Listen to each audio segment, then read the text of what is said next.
You know that friend who keeps canceling plans? The one who's sick again, exhausted again, maybe next time. That friend isn't trying to avoid you. They're protecting something important. And if the idea of a Friday night in pajamas sounds better than a night out, you're in the right place. You're about to feel deeply understood. Today we're breaking down the psychology of people who genuinely love staying at home. The kind society labels as boring, but science describes in a very different way. Here's how it works. Extroverts recharge through other people. Their energy comes from noise, movement, crowds, and constant activity.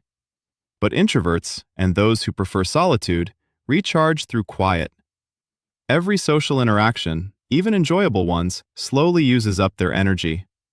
Home is the one place that actually restores it. Psychologists explain this through optimal arousal theory. Some people need high levels of stimulation to feel balanced.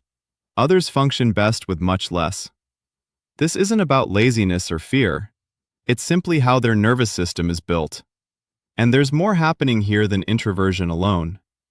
Some people love staying home because their space gives them a sense of control they can't find anywhere else. Outside, everything feels unpredictable. Loud strangers, sudden changes, forced small talk with people who aren't really listening. At home, that pressure disappears. You choose the light, the sounds, the pace, the mood.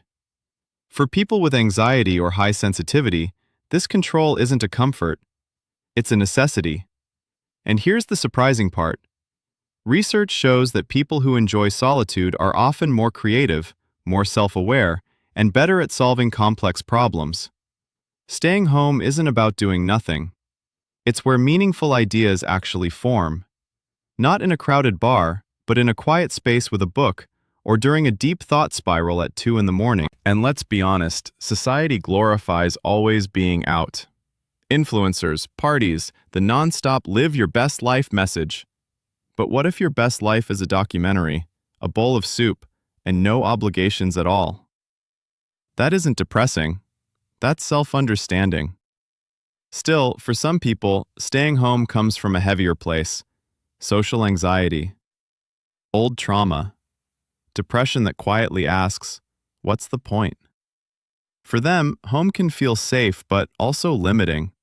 That's why it matters to ask yourself why you stay in. Does being home recharge you, or does leaving feel too heavy? One is peace. The other is hiding. But for those who truly love staying home, they aren't missing out.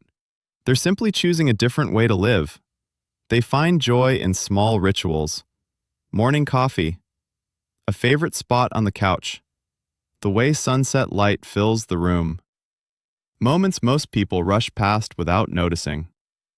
Subscribe if this sounds like you. Psychologists call this a low stimulation preference. These people don't need the world to entertain them. Their inner world already does that.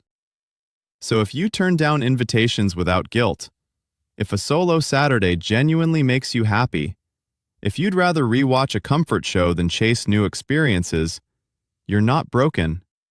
You're just wired for depth instead of noise, for calm instead of performance. So tell me, do you prefer staying home, or do you think we're all just making excuses? And if you want psychology most people never hear about themselves, the next video will hit even harder. Click it, and you'll understand why.